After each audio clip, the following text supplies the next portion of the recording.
किस विषय पर चर्चा करना है आज? हमने कल देखा था कि भारत क्या है, हिंदुस्तान क्या है और हिंदुस्तान के ऊपर पहला आक्रमण कैसा हुआ था, किसने की थी। ये देखा ना, जो अलेक्जेंडर पहला आक्रमण किया था। आप लोग जानते होंगे कि 2000 साल पहले इस देश में क्रिश्चियन धर्म नहीं था, है ना। 2000 साल पहले क्रिश्चियन धर्म नहीं था, यहूदी था। और 1400 साल पहले मुस्लिम धर्म नहीं था, है ना। था क्या? 7वीं शताब्दी में यानी 630 के आसपास में पैगंबर जी का जन्म हुआ था शायद। यानी 1400 साल पहले इस दुनिया में मुस्लिम धर्म नहीं था। और देखिए 10,000 साल से भी पहले अपना हिंदू धर्म है इस देश में। आप जानते हो, जब दुनिया में कई लोगों को कपड़े कौन सा पहनना, कैसे पहनना ये पता नहीं था, तब भारत में एक उच्च और अति सुंदर संस्कृति थी। आप जानते होंगे, अभी अभी हमने एक मेला लगाया था हस्तशिल्प का, कारीगरों का। उसमें हमारे देश की एक कारीगरी है, हजारों साल पहले भी वो कारीगरी थी। इधर एक मैच बॉक्स, काड़ी पेटी है ना, उसमें एक साड़ी फोल्ड करके रख सकते हैं। अभी अभी कर रहे थे, वो आए थे। बनारस वाले भी करते हैं और कश्मीर वाले भी करते हैं, वो काम आज भी करते हैं। रेशम की साड़ी उन्होंने पूरा फोल्ड करके एक मैच बॉक्स में रखा। ये साड़ियाँ उन दिनों में एक्सपर्ट हुआ करते थे हमारे देश से। बहुत बड़े अच्छे कारीगर थे, बहुत प्रसिद्ध देश थे। तो एक अंगूठा होता है ना हाथ में पहनते हो, उसमें से पूरा साड़ी को उसमें डाल के खींच सकते हैं आराम से, कहीं भी अटकती नहीं है। यानी कितना पतला हो सकता है, कितना मृदु हो सकता है, यह कला हजारों साल पहले हमारे देश में था। बहुत बड़ा समृद्ध देश है। देखिए रामायण से भी पहले, रामायण को 10,000 साल, 8,000, 10,000 साल पहले लिखा गया है। उससे भी पहले श्री राम जी से पहले परशुराम थे। हाँ, राम जी से पहले परशुराम थे। जब परशुराम जी थे तो उनके पिता जमदग्नि भी थे कि नहीं थे? जमदग्नि के पिता अत्रि महर्षि थे, है ना। अत्रि महर्षि से भी पहले बहुत सारे महर्षि इस देश में थे। यानी हमारी संस्कृति की परंपरा, ऋषि परंपरा कितना बड़ा है, ये देखिए कितना पुराना है, आप देख सकते हैं। और तब से एक विकसित संस्कृति इस देश में उपस्थित है और सारी दुनिया को पाठ पढ़ाने वाले लोग थे हमारी तक्षशिला, नालंदा, विक्रमशिला, सारनाथ, बहुत सारे विश्वविद्यालय जो थे वहां पर आके सारी दुनिया के लोग पाठ पढ़ के जाते थे। सारी दुनिया के लोग। पाइथागोरस तो तक्षशिला में आया था, शूल्ब सूत्र पढ़ाया गया था उसको, गृह सूत्र पढ़ाया गया था उसको, उसी में से गणित पढ़ के गया था, उसी को उन्होंने अपने नाम से प्रसिद्ध किया, ज्योमेट्री को, है ना, पाइथागोरस ने। हम आज पढ़ते हैं कि गणित किसका है? पाइथागोरस का। ऐसा बोलते हैं कि नहीं बोलते हैं?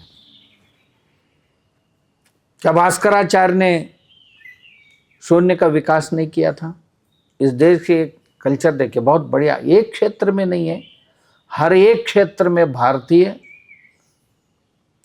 अजोड़ थे।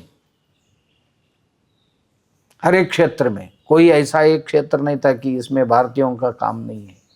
हिंदुस्तान आज नहीं है। देखिए, हमारी शूरपाल जी जो वृक्षायुर्वेद लिखे, अब ध्यान में रखना चाहिए, देश की महानता को जानने के लिए महान पुरुषों के जिन्होंने योगदान दिया, अभी अभी स्वामी जी ने नाम ली, पतंजलि। पतंजलि हजारों साल पहले दुनिया के लिए, विश्व के लिए योग शास्त्र दिया।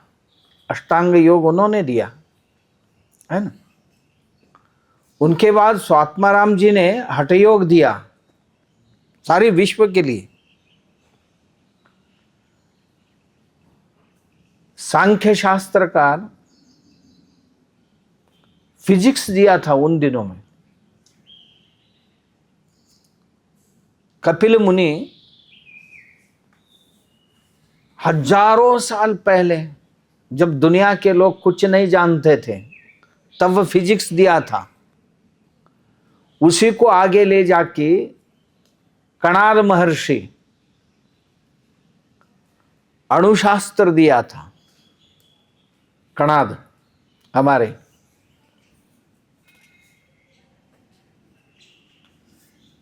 क्या नहीं थे इस देश में? मैंने कल परसों बताया आपको, भारद्वाज महर्षि विमान शास्त्र दिए थे। भारद्वाज जी इस देश के विमान शास्त्र दिया था। महर्षि अगस्त्य ने 9 प्रकार की बिजली बनाने की तंत्र विकसित किया था। पत्थर से बिजली बना सकते हैं, पानी से बिजली बना सकते हैं, कोयला से बिजली बना सकते हैं, लकड़ी से बिजली बना सकते हैं, बादल से बिजली बना सकते हैं। ऐसा 8-9 तरह की बिजली बनाने के तंत्र अगस्त्य ने, जिनकी पत्नी लोपामुद्रा बहुत प्रसिद्ध, बहुत बड़ी ज्ञानी हुआ करती थी। यह भारत की महानता को जानने के लिए आप इन चीज़ों को ध्यान में रखना चाहिए। मैं अभी जो बता रहा हूं ना, यही चीज़ें आपको एमपीएससी और यूपीएससी में भी पूछा जाता है। उसमें भी इनका अध्ययन करना पड़ता है आप लोगों को। इतना ही नहीं है, इस देश में पराशर जैसे आदमी, कृषि पराशर बोलते हैं उसको, वो ये जो हवामान शास्त्र है, हवामान के अंदाज लगाना, उन्होंने लाया था। उन्हीं दिनों में और एक थे महर्षि लगध। लगध महर्षि की वेदांग ज्योतिष्य नामक एक ग्रंथ है। वेदांग ज्योतिष पढ़ना चाहिए आप। सभी प्रकार की चीजें, ज्योतिष शास्त्र को पढ़ना है तो लगध की वेदांग ज्योतिष शास्त्र भी पढ़ना चाहिए आप। उन दिनों में ये जो अब ये बताते हैं ना हवामान शास्त्र के अंदाजे, वो उन दिनों में विकसित किया था। पशु पक्षी प्राणियों के हलचल से वातावरण को जानते थे। अब देखिए, ये साल हम देख रहे हैं, वो बोलते थे कि जब मंडूक यानी बेडूक, मंडूक विशिष्ट आवाज निकलता है, नियमित रूप से उसका एक आवाज अलग रहता है। मंडूक की एक आवाज विशिष्ट रूप से आवाज निकलता है तो समझना कि आने वाली 1 घंटे के अंदर बारिश होगा। और गधे पिछले पैर झाड़ते हैं, ऐसा झाड़ की वो भी एक आवाज में चीखते हैं, तो समझना कि आधा घंटे में बारिश आ जाएगा। और तीसरा, ये देखिए, ये पराशर महर्षि की अंदाज है। और ये भी बताते थे कि चींटियां जब दिन भर संग्रह किया हुआ अपना आहार है उसको लेके वापस जाने लगे अपने स्थान के लिए, जो अन्न ढूंढने के लिए गए थे ना, वहां से हड़बड़ी में वापस जाने लगे, तो समझना कि अब बारिश आएगा थोड़े समय में। और इतना ही, कहीं पक्षियां पानी में डूब के बाद में मट्टी में बदन पे उसर मट्टी पे ऐसा पूरा जैसे पानी में स्नान करते वैसा मट्टी का स्नान करते थे। समझ जाना कि कुछ समय में बारिश आने वाले है।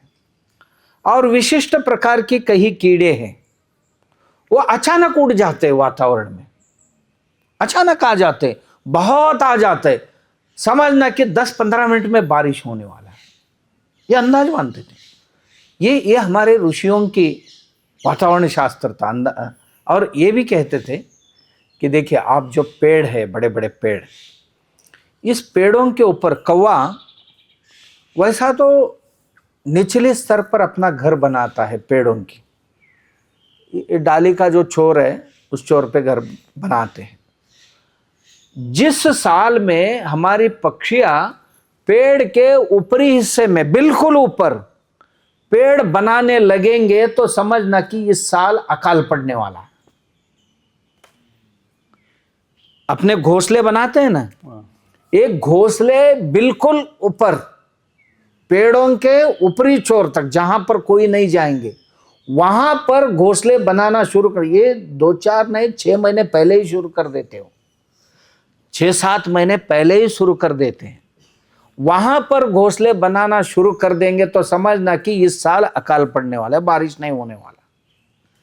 ये देखिए कितने वातावरण के निरीक्षण करते हैं, कब सुनामी आने वाला है, समुद्र में तूफान कब आएगा, ये भी पहचानते थे पशु पक्षी प्राणियों की हलचल से। ऐसे एक शास्त्र विकसित किए हुए लोग हमारे थे। तो इस देश कितना महान था। मैं इसलिए ये बात कह रहा हूं, भारत क्यों महान है।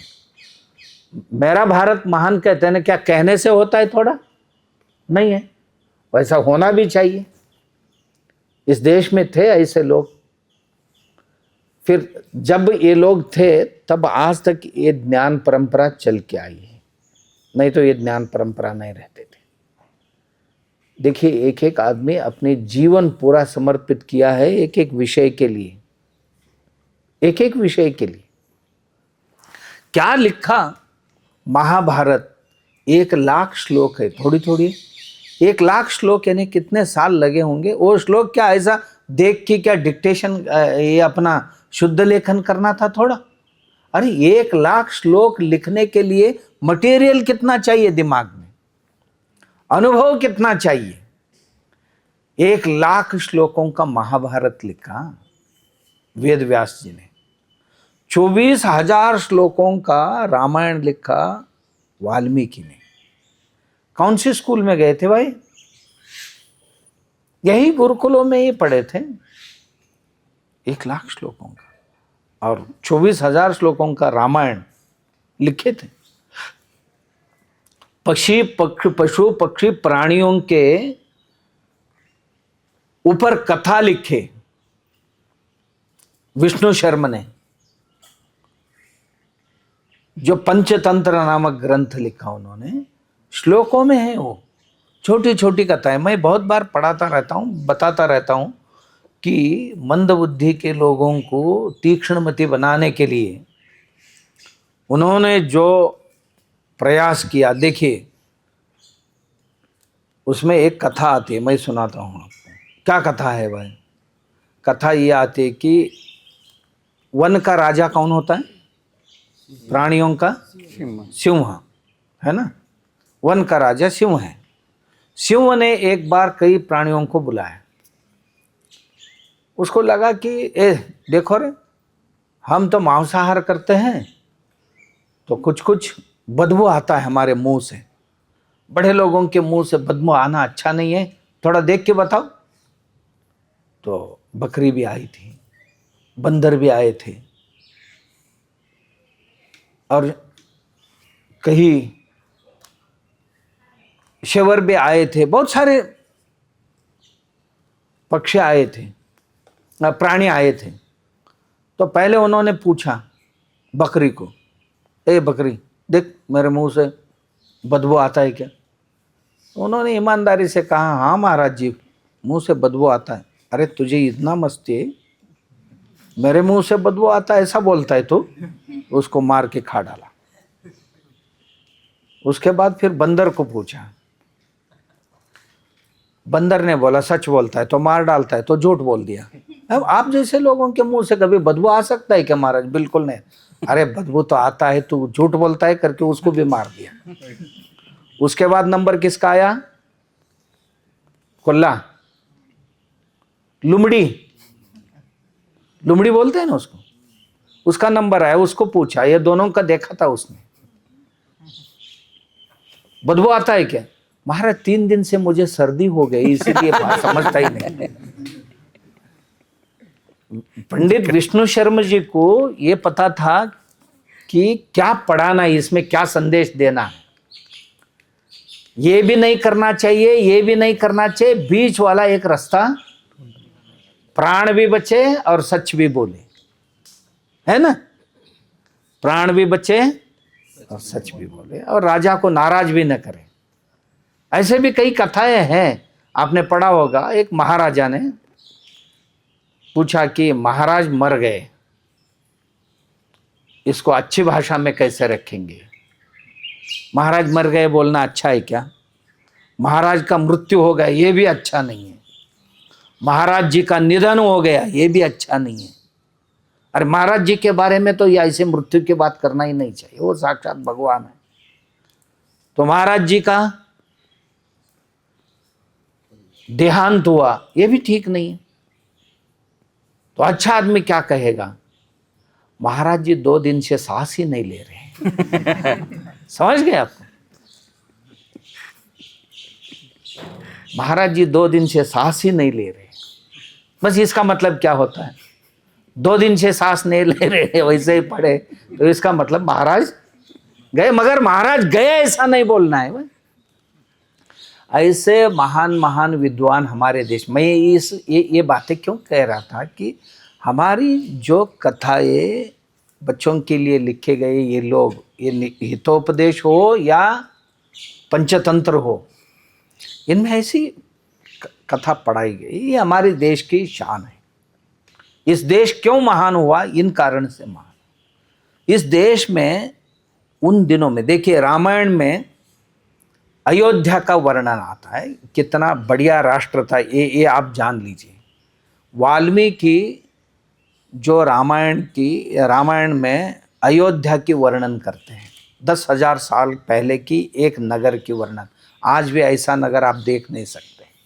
10,000 साल पहले 3 योजन चौड़ाई 8 योजन लंबाई का एक शहर था। 1 योजन यानी कितना? योजन मालूम है आपको? 2 क्रोश यानी 1 गव्यूती, और 2 गव्यूती यानी 1 योजन। क्रोश का क्या मतलब होता है? क्रोश का मतलब जो अट्टा कट्टा आदमी जोर से चिल्लाता है, तो जहां तक आवाज सुनाई जाती है ना, जहां तक भी, उतना प्रदेश, उतना जो लंबाई है, इसको 1 क्रोश बोलता है। इसको अब अपभ्रंशित भाषा में कोस बोलते हैं। 2 कोस का, 3 कोस का लंबाई है ऐसा बोलते हैं। एक अट्टा कट्टा आदमी बड़ी आवाज जब निकालता है, जहां तक भी सुनाई जाता है ना, इतना अंतर को क्या बोलते हैं? क्रोश। क्रोश। और ऐसे 2 क्रोश यानी 1 गव्यूती। गव्यूती का मतलब होता है गाय जो अम्बा करके जो आवाज निकालती है। 2 आदमियों का आवाज 2 क्रोश का जितना लंबा है, उतना 1 गव्यूती होती है गाय का आवाज। ऐसे 2 आवाज दुगना, उसको बोलते हैं 1 योजन। एक योजन का मतलब होता है करीब करीब 1.5 किलोमीटर, करीब करीब 1.5 किलोमीटर की अंतर होता है दो गव्यूते का। सब करिए, 3 योजन जिसकी चौड़ाई और 8 योजन लंबाई, 3 योजन यानी कितना हो गया? 3.5 किलोमीटर, और लंबाई 8 और 8 आधा 4, 12 किलोमीटर लंबाई थी अयोध्या। अयोध्या में सभी गलियां ऐसे थी कि बड़ी बड़ी रास्ते थे, चारों ओर हर घर के लिए रास्ता मिलता था, और गांव के बीच में उद्यान हुआ करते थे, अलग अलग फलों की, फूलों की, जो बगीचा बोलते हैं ना आप, गार्डन्स बोलते हैं ना, शहर के बीच में ऐसे सैकड़ों की संख्या में गार्डन थे शहर के बीच में। हर कारीगरों की एक एक गलियां हुआ करती थी। इतना ही नहीं, बहुत बड़ा किला था। किले के बाहर कंदक बनाया गया था, यानी गहरी गड्ढा, उसमें पानी भरते थे, पानी में मगर छोड़ते थे, कोई शत्रु ना आ सके। और किले के ऊपर शतघ्नि रखते थे। शतघ्नि का क्या मतलब है? तोफ सुना है आपने? तोफ सुना है आपने? तोफ में बारूद भर के आग लगा दिया तो आग की गोला उड़ जाता था, आगे जाके गिरता था कहीं दूर। ऐसी बारूद बनाने की तंत्र रामायण काल में था हमारे देश में। बारूद यानी गंधक से बारूद बनाने की, आज की जो गोलियां होते हैं ना, बम होते हैं ना, ऐसे ये बनाने के तंत्र। और आपने सुना है कि ये अलग अलग अस्त्र बनाते। अस्त्र में क्या करते थे? एक बाण हुआ का, बाण देखा आपने? बाण के ऊपर बारूद का गोला रखते थे, उसको अलगद बांधते थे, फिर उसको धनुष्य से जब छोड़ते थे ना, वो जाके वहां गिरता तो वहां पर आग लग जाती थी। इसको आग्नेयास्त्र बोलते थे। आपने ये भी सुना है उन दिनों में ये भी था कि कपड़ा, बारूद पूरा कपड़े के ऊपर पोंछ देते थे, लिपाई करते थे, बारूद की लिपाई कपड़े पे करते थे। कपड़े छोटा नहीं है, आप बैठे हो ना, इतना बड़ा, करीब करीब एक 10 फीट 20 फुट चौड़ाई और 50-50 फुट लंबाई, इतने बड़े कपड़े पे बारूद लगाते थे। लगा कि उसको आग लगा कि बाण से छोड़ देते थे, शत्रु सैन्य के ऊपर वो गिर जाता था, नीचे वाले जल के मर जाते थे। ऐसा आज भी हम सोच नहीं सकते इसको, मगर उन दिनों में ये कला हमारे देश में थी। भारत महान थी कि नहीं थी? थी कि नहीं थी? अच्छे अच्छे सांप पालते थे, सांपों को बाण के ऊपर रख के अलगद बांधते थे और छोड़ देते थे शत्रुओं पर, वो जाते ही दंश कर देते थे। करते थे कि नहीं करते थे? हम सर्पास्त्र बोलते थे, है ना? बहुत सारी चीजें हैं। इतना ट्रेंड सर्प भी, प्रशिक्षित सांप भी हुआ करते थे, उसको दंश करके फिर मालिक के पास वापस आते थे। ये भी लिखा गया है, छोड़ा हुआ बाण फिर वापस आता था, इसका मतलब वो सांप वापस आते थे। ऐसे उन दिनों में पत्र व्यवहार करने के लिए, पत्र ले जाने के लिए पक्षियों को प्रशिक्षित करते थे। पक्षियों के पैर पे चिट्ठी बांधते थे, फला फला जगह जाके दे के आओ बोलते थे। वो पक्षी वो चिट्ठी वहां पहुंचा कि फिर वापस आते थे। प्राणियों को प्रशिक्षित करने की, पक्षियों की प्रशिक्षित करने की एक बहुत बड़ी विद्या या कला हमारे देश में था। प्राणियों की भाषा, पक्षियों की भाषा जानते थे, उनके साथ संवाद करते थे। हमारे 64 कलाओं में ये एक कला है, ये करते थे।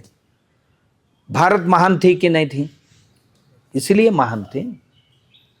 और अपने आसपास में विज्ञान में तो बहुत आगे थी हमारे लिए। देखिए, एकलव्य नामक लड़का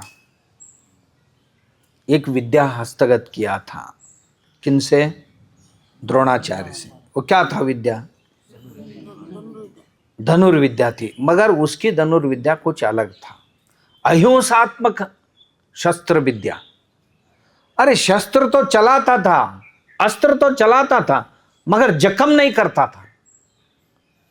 समझ गए आपको कैसे? जब बाण है ना, बाण छोड़ता है तो जाके लगेगा तो जख्म होगा कि नहीं होगा? होगा। मगर वो क्या करते थे, अब एक बाघ आ रहा है, सिंह आ रहा है, भालू आ रहा है, उसको निग्रह करने, क्योंकि ये तो वनवासी थे, वनवासी थे, मगर ऐसा नहीं थे कि वनवासी बहुत गरीब दरिद्र ऐसा कोई शिकार करके भोजन करते थे, ऐसे वनवासी नहीं थे। ये रहते थे इधर, मगर इनके पिता तो मगध के बड़े सेनापति हुआ करते थे। एकलव्य के पिता कौन थे? मगध देश की जो सैन्य था, सैन्य का सेनापति था, और उनका लड़का एकलव्य था। ये लोग बोलते हैं कि अरे एकलव्य तो जंगल वनवासी था, ऐसा था वैसा था। ऐसा नहीं था, वो बहुत पढ़ा लिखा लड़का था, विद्या प्राप्त किया था, अलौकिक विद्या थी। वो प्राणियों को निग्रहित करने के लिए क्या करता था, देखिए बाण जब छोड़ता था, वो प्राणी ऐसे मुंह खोल के आपको खाने के लिए आ रहे हैं ना, उसके मुंह में बाण जाके बैठता था। वो पहले बाण गिरने से, वहां जाने से पहले उसका फोर्स खत्म होता था। बाण का फोर्स है ना, यानी प्रत्यंचा कितनी खींचना, कितना खींचना, एक कला है कि इतना ही खींचना कि उस प्राणी के मुंह में वो धनुष्य, बाण जो है धनुष से निकला हुआ, वो वहां जाने तक उसका फोर्स खत्म हो, वो जाके उसमें सिर्फ मुंह में लटक जाए, और तब तक दूसरा बाण जाएगा। ऐसा है ना, इसमें कुछ 10-20 बाण जाके कहीं सेकंडों में बैठ जाते थे। छोड़ते वक्त एक ही समय में कितने बाण छोड़ते थे, वो जाके पूरा एक बंडल बन के उसके मुंह में लटक जाती थी। वो बंडल लटकने से प्राणी जख्म नहीं होती थी, मगर कुछ नहीं कर सकते थे। निग्रह करने की तरीका। दूसरी तरीका उनकी ये थी, कुत्ते हो, कोई भी क्रूर प्राणी, उनको निग्रहित करने की दूसरा एक तरीका था उनका। क्या तरीका था? बाण लेना, बाण को एक बड़ा फल लगाना, कुत्ता है तो छोटा फल लगाना, भाव भाव करके जब आता है बराबर उसके मुंह में वो लटक जाए फल। वो फल मुंह में लटक गया तो कुत्ता भाग जाता था या प्राणी भाग जाते थे। बड़े फल लेते थे, बाघ सिंहों के मुंह में लटका देते थे। इसको अहिंसात्मक अस्त्र विद्या बोलते थे। समझ गए आप? प्राणियों की हत्या नहीं करते थे। ये उन दिनों में हमारे देश में तो भारत महान था कि नहीं था? ऐसा ही कहा जाता है क्या, मेरा भारत महान? मेरा भारत इसलिए महान था, मेरे भारत में ये कपड़े बनते थे, मेरे भारत में उन दिनों में तृणवर्ग यानी गवत या बाजरा है, ज्वारी है, जवार है, ये सब क्या है भाई? तृणवर्ग के धान्य, अनाज है। इस तृणवर्ग को लता वर्ग में कन्वर्ट करते थे। समझ गए आप? ज्वार है या बाजरा है, बाजरा को लता में परिवर्तित करते थे। लताएं कौन सी है भाई? कद्दू है, लौकी है, करेला है ना, है कि नहीं? जैसे लता वर्ग है ना, तृणवर्ग को लता वर्ग में, लता वर्ग को तृणवर्ग में परिवर्तित करने की टेक्नोलॉजी पराशर जी के समय में हुआ करता था। इसलिए देश महान था और आज भी है। इसलिए देश महान था। मैंने कहा ना कि रामायण में ये लिखा है कि मैं ये तोफ की बातें क्यों कर रहा था कि ये बारूद बनाने की कला उन दिनों में थी। और इतना ही नहीं है, रामायण में ये भी लिखा है कि सुवर्ण बनाते थे। लंका सुवर्ण का था कि नहीं था? सोने का। यानी घर बांधने के बाद सोने की पत्रे से मढ़वा देते थे। और इतना ही नहीं है, ये भी लिखा है रामायण में, प्रकाश के लिए हीरे की जो टुकड़े हैं घर में झरोखा रखते थे। झरोखा मालूम है आपको? एक छोटी सी खिड़की ऊपरी हिस्सा में रखते हैं, तो सूर्य किरण उससे नीचे घर में आए ये प्रकाश लेके। फिर वो प्रकाश जैसे ही नीचे आएगा ना, ऐसी दीवार पे हीरे बिठाते थे, उसका प्रतिफलन, उजाला का प्रतिफलन हो कि पूरा घर प्रकाशमान हो। रात की चंद्र प्रकाश से भी हो। आप जब नहीं चाहते तब झरोखा बंद कर देना। ये तंत्र उन दिनों में। इतना ही नहीं है, अभी भी आप राजस्थान, गुजरात, छत्तीसगढ़ ऐसे आदिवासी इलाकों में जाओगे ना, वहां पर दीवार बनाते हैं तो दीवार में कांच है ना, कांच बिठाते हैं, कांच की टुकड़ियां बिठाते। क्यों बिठाते भाई? उजाला के लिए, प्रकाश के लिए। देखिए, ये टेक्नोलॉजी हजारों सालों से हमारे देश में चली आई। एक एक वस्त्र बनाने के लिए साल साल लगते हैं। ऐसा मैं अयोध्या का बता रहा था, 10,000 साल की पहले की बात, हर घर में ऐसे। और ये भी लिखा है कि तोरण बांधते थे हर घर के सामने, चौखट पर। चौखट कैसे बनाते हैं? और लकड़ियों की चौखट बनते थे। देखिए, कारपेंट्री उन दिनों में विकसित थी। और किला बांधना यानी छोटे काम है क्या? पत्थर से बड़े बड़े। और ये भी लिखा है, बांबू से जैसे कुटिया बनाते थे वैसे अन्य लकड़ियों से भी घर बनाते थे।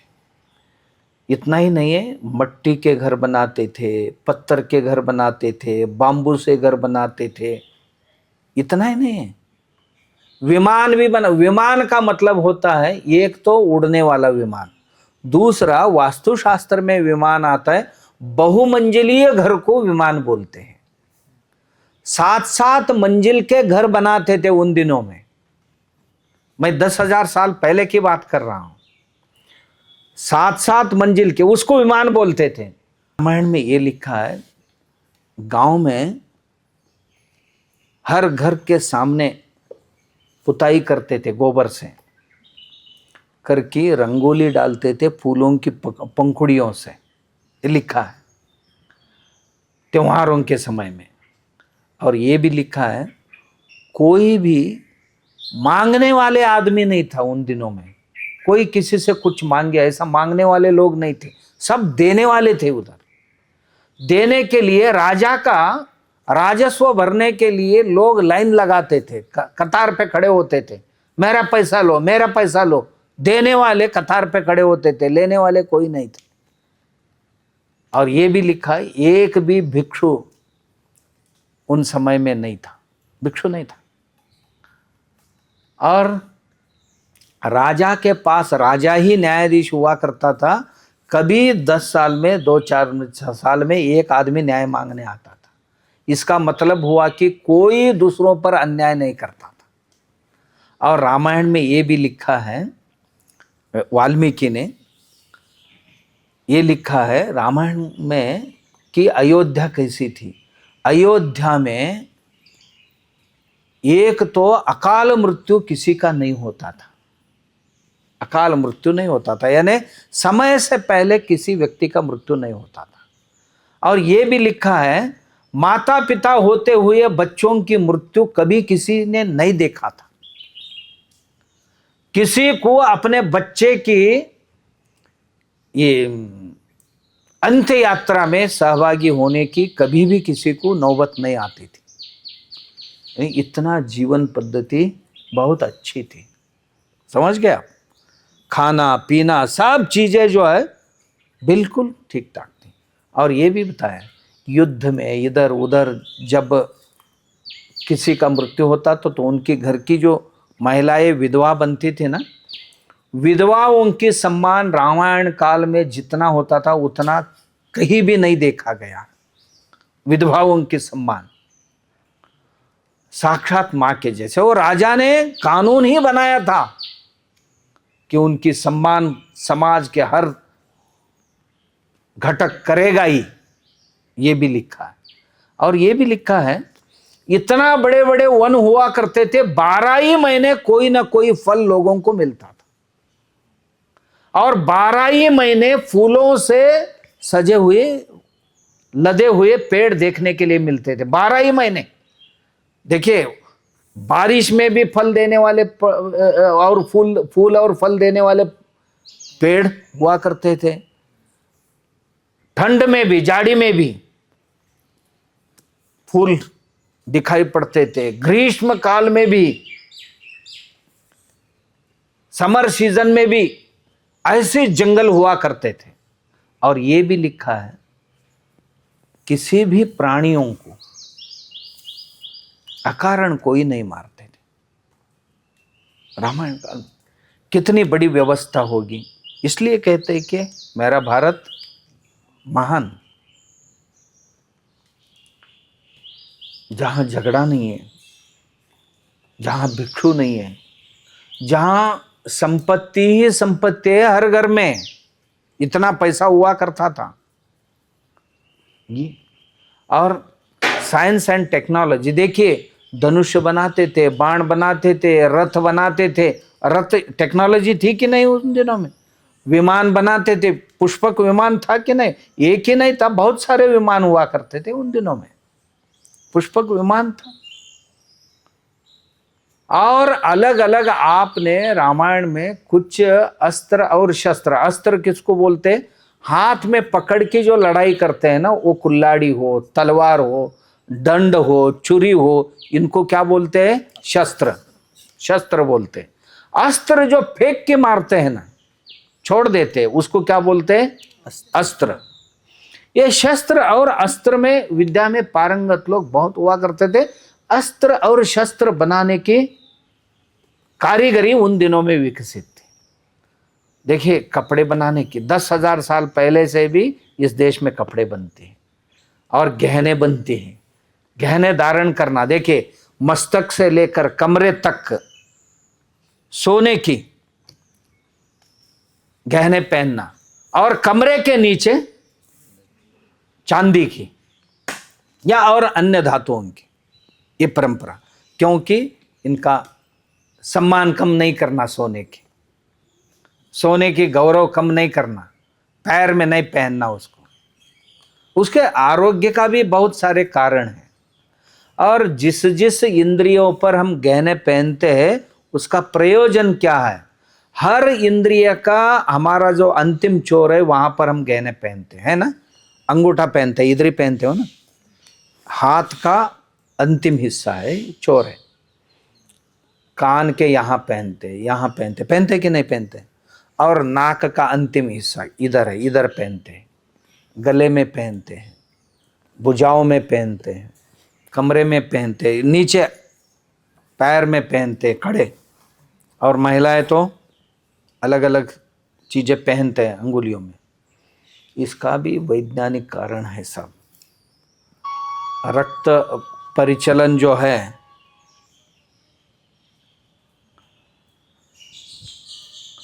रक्त परिचलन जो है उसमें बहुत बड़ी आकर्षण है वो, क्योंकि ये धातुएं जो है रक्त को अपनी ओर आकर्षित करते हैं। खून जो है खून को आकर्षित करते हैं। अंतिम चोर को कभी कभी कम खून सप्लाई होता है, उसको वहां तक पहुंचाने के लिए हमारे आभूषण मदद करते हैं। देखिए, हृदय, हर व्यक्ति छाती के ऊपर बहुत पहनता है, गले में मतलब गले के लिए नहीं, वो हमारे हार्ट के लिए। यह हार्ट के लिए खून खींचना, अपनी ओर खून खींचना, यही उसका मुख्य काम होता है। इससे ये बहुत सुरक्षित रहते हमारे हार्ट। इसलिए हमारा देश महान था, इन चीज़ों के लिए। लोगों को लगता है कि ये ऐश करने के लिए पहने, ऐश नहीं है, उसमें आरोग्य भी है। मैंने कल ही बताया आपको, फूल क्यों पहनते थे? उसको सूंघने से हमारी दिमाग जो है क्रियाशील हो जाती थी, स्मरण शक्ति बढ़ती थी, क्योंकि ऑक्सीजन सप्लाई ज़्यादा होता था।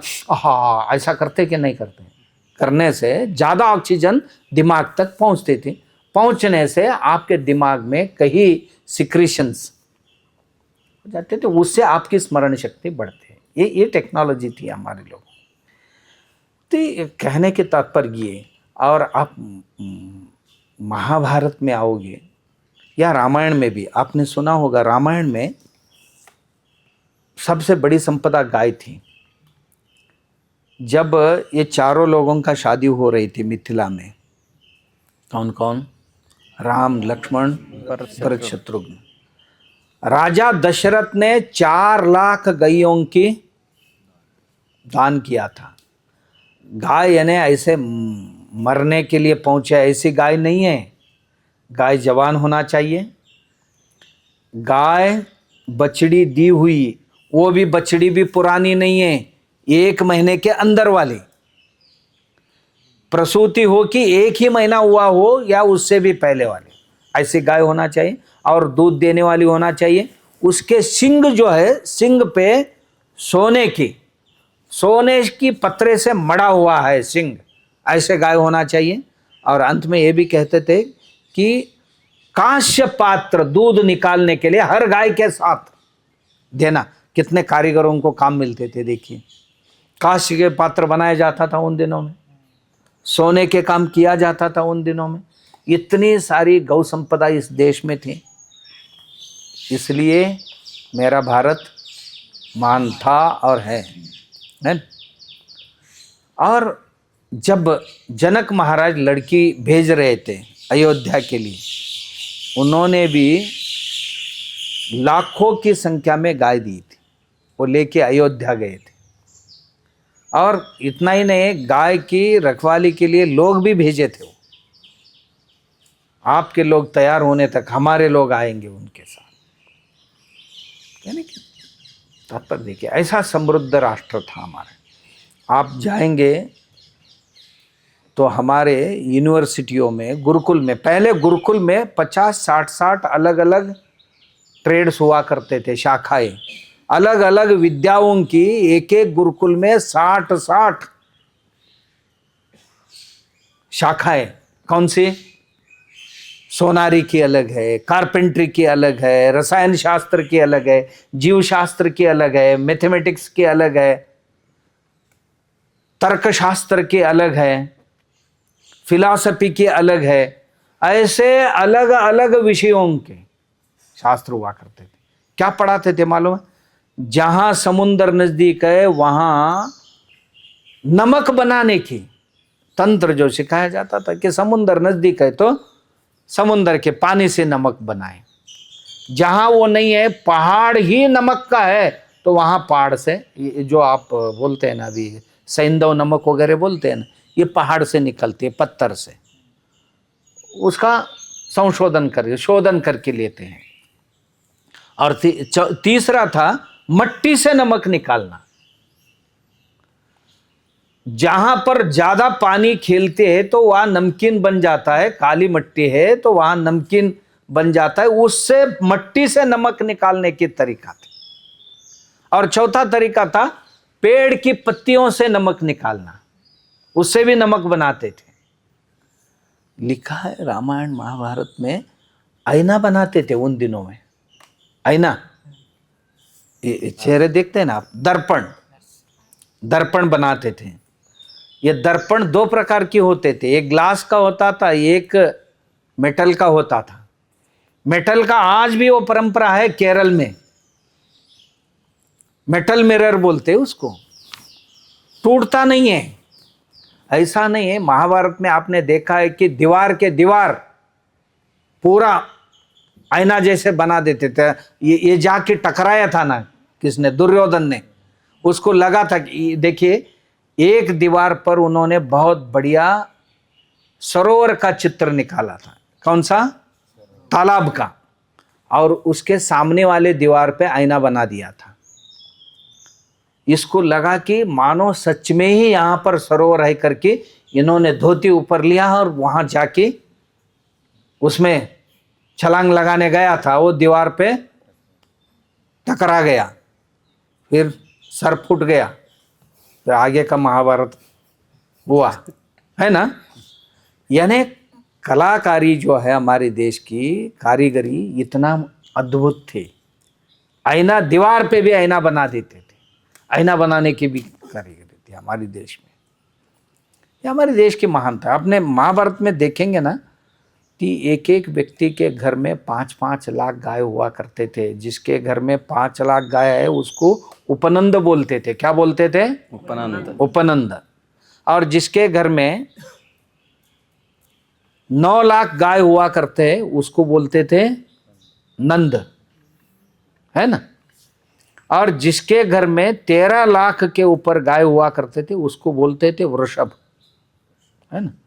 और 10 नंद लोग जहां इकट्ठे रहते हैं एक ही प्रदेश में, 10 नंद लोग, यानी एक एक के घर में 9-9 लाख गाय वाले जो है वो 10 लोग जहां जिस एरिया में रहते उस एरिया को बोलते थे गोकुल। गोकुल, गोकुल बोलते थे उसको। और ये लोग, नियम यह था कि दूध बेचना नहीं, दही बेचना नहीं। वो पहले अधिकार बछड़ियों का है, दूसरा अधिकार बच्चों का है घर के। वो खा के बचेगा तो आपको यदि बेचना है तो घी बेच सकते हैं, बाकी चीजें। कृष्ण इसलिए अपने छोटे छोटे साथियों को लेकर जो दूध बेचने जाते थे ना उसका मटके फोड़ देता था। अरे इस पर घर के बच्चों के और बछड़ियों के, गाय के बछड़ियों के अधिकार है, इसको क्यों बेचते आप? नहीं बेचना। ये इसलिए मारते थे वो, ये कोई मस्करी नहीं था ये। इसलिए उसको फोड़ना नहीं चाहिए, ये इसको बेचना नहीं चाहिए, इसलिए फोड़ देते थे। और घर के लोग बच्चों के हाथ ना लगे करके ऊपर टांग के रखते थे। ये भी करते थे। उसके लिए आप अभी जो करते हो ना, हाँ, दही हंडी करते हैं ना, ये दही हंडी उसी का, एक के ऊपर दूसरा, दूसरे के, क्योंकि उस मटके में रखा हुआ दूध पीने के लिए, मक्खन खाने के लिए ऐसे करते थे। और ये जो घी है ये एक्सपोर्ट होता था। कितना एक्सपोर्ट होता था आप हिसाब नहीं कर सकते। यूरोप में जाता था घी, और आते वक्त सोना लेके आते थे। इस देश में पहले से ही सोने की खरीदने की और सोना घर में रखने की परंपरा तब से आया है। कितना घी, कितना घी आपको। यूरोप के लोग अपने घर के मरे हुए लोगों को भी घी में रख देते थे। क्या बोलते हैं आप, पिरामिड्स है ना, पिरामिड्स में घी रखी, घी में अपने पूर्वजों के शरीर रख देते थे। इतना घी उनको लगता था, वो घी हम सप्लाई करते थे। समझ गए आपको। और आते वक्त सोना लेके आते थे, हीरे लेके आते थे। ये परंपरा रही हमारे देश की, इसलिए हमारा देश महान था। इतना ही नहीं, बहुत सारे चीजें देश की महानता बताने की। कारीगरी, जो लकड़ी में कारीगरी करते थे, सोने में कारीगरी, सोने की चीजें बनाते थे, हीरे की चीजें बनाते थे, लकड़ी की कुछ चीजें बनाते थे, मट्टी से बनाते थे, पत्थर से बनाते थे, पत्तियों से बनाते थे। पत्तियां है ना, पत्तियों से बनाते थे, और धागों से बनाते थे। कुछ रेशम के धागे हो या कपड़े की, सूत की, कपासी के धागे हो, इनसे बहुत बढ़िया बढ़िया चीज बनाते थे उन दिनों में, जब यूरोप के लोगों को बदन पे कपड़े पहनने का भी ज्ञान नहीं था। तब की ये बात है, मैं कह रहा हूँ। इसीलिए हमारा देश इतना महान था और समृद्ध था। यहाँ हमेशा मेहनत करने वाले लोगों से भरा हुआ है अपना देश। कोई खाली नहीं बैठता था इधर, मुफ्त में कोई रोटी नहीं तोड़ता था इधर। हमारे यहाँ मुफ्त में रोटी तोड़ने वाले लोग कभी भी नहीं थे, अभी आए हैं, पहले नहीं थे। इतना मेहनत करने, कर्म सुचामृतम हमारे उपनिषदों में कहा गया है, कर्म में ही अमृत है। कर्म करने के बाद नहीं है, कर्म करने में भी अमृत है, ऐसा कहा जाता था। ऐसी हमारी देश है, ऐसा देश है हमारा। इस देश में हर प्रकार के ये जो कारीगर जो है या कलाविद है, वैज्ञानिक है और फिलासफर है, केवल पुरुष थे ऐसा नहीं है। मैं एक दिन, आप याद करिए, महिलाओं का बताएंगे, कौन कौन महिलाएं कैसे कैसे लड़ाई लड़े। अभी स्वामी जी बता रहे थे ना, रानी ताराबाई की या रानी चन्नम्मा, 2 चन्नम्मा थे उनकी, ऐसे बहुत सारी महिलाएं देश भर में, उनकी बहुत बड़ी कहानी है। इन्हीं दिनों में नहीं, पहले ही दिनों में थे रानी या महारानी, बहुत रहे हैं। अब सिर्फ याद करना चाहिए, याद करेंगे तो हमारा पिटारा खुल जाता है, तो लेना ही लेना है इसको। बस आप लोगों को हम थोड़ा थोड़ा सैंपल दे रहे हैं, इससे आपकी रुचि बढ़े और आप खुद इन चीज़ों को ढूंढ निकालें और अध्ययन करें। उनके पढ़ ले हुए क्या नुकसान है, इसको पढ़ने से आपका कोई हानि होने वाला है? इससे तो आपके बाल बच्चों को भविष्य में पढ़ाओगे आप, हमारे देश के अन्य लोगों को आप यह जानकारी देंगे, देंगे कि नहीं देंगे? देंगे ना, क्यों नहीं देंगे? तो इसलिए हमें हमारे देश के बारे में गर्व महसूस होना चाहिए, स्वाभिमान महसूस होना चाहिए। आप हमारी जब न्यून और हीन स्थिति का अध्ययन करेंगे तो हमें सर झुकेगा, अरे हमारे देश में हमेशा यही हुआ है क्या, ऐसा लगेगा आपको। नहीं, हमारे देश में तो बहुत बड़े बड़े पराक्रमी लोग होके गए, इस देश में बहुत मेहनत कश लोग की होके, बहुत विचारवादी लोग होके गए। देखिए, शब्देंदु शेखर नाम का एक ग्रंथ है हमारे यहाँ, वो पुराने दिनों की शब्द मंजूषा, शब्देंदु शेखर नाम की ये डिक्शनरी है उन दिनों की। एक एक व्यक्ति पूरा आयुष्य दिन रात बिता की ये ग्रंथ रचना की है, शब्देंदु शेखर और शब्द मंजूषा करके। जैसे आप शब्दकोश देखते हो ना, वैसे ग्रंथ है ये पुराने। बाद में भी हमारे लोग कम काम नहीं किया है, चरित्र कोश निर्माण किया अभी अभी हमारे लोगों ने। ये पुराने उन दिनों से लेकर आज तक के चारित्रवान पुरुषों का इतिहास लिखा है, उसको चरित्र कोश बोलते हैं। आप थोड़ा जाके देखिए नेट पे, आप चरित्र कोश मिलेगा आपको। जैसा विश्व कोश मिलता है वैसा वो चरित्र कोश भी मिलेगा। भक्ति कोश मिलता है, उस पर भी काम किए हैं हमारे लोगों ने। उन दिनों से लेकर 10,000 साल पहले से लेकर आज तक कितने भक्त हो के गए हैं, ज्ञानी हो के गए हैं। ऐसे इतना समृद्ध राष्ट्र था, इसीलिए हमेशा लोगों की नज़र हमारे देश पे था कि इस देश को नष्ट करे, इस संस्कृति को नष्ट करे, इसको लौटा जाए। इसलिए विदेशी आक्रामक देश में आए। पहले आक्रामक था अलेक्जेंडर और दूसरे कौन था वो दूसरा बताया था मैंने, हज्जाद, TAJJAD, हज्जाद। ये इराक का गवर्नर था, खलीफा के आदेश से आया था। फिर उसे वापस जाने के बाद किसको भेजा उसने? मोहम्मद बिन कासिम। 710 में किससे टकराया था? युद्ध किसके साथ किया था? राजा दाहिर सेन। अरे आप लोग आए हैं तो संस्कृति की बीज रक्षण के लिए। मैं हमेशा एक कहानी कहता हूँ, हमारे पूर्वज जो ऋषि मुनि थे, कभी कभी ऐसे एक बड़ा सुनामी आने वाला है तो उसको पहले ही पहचान लेते थे।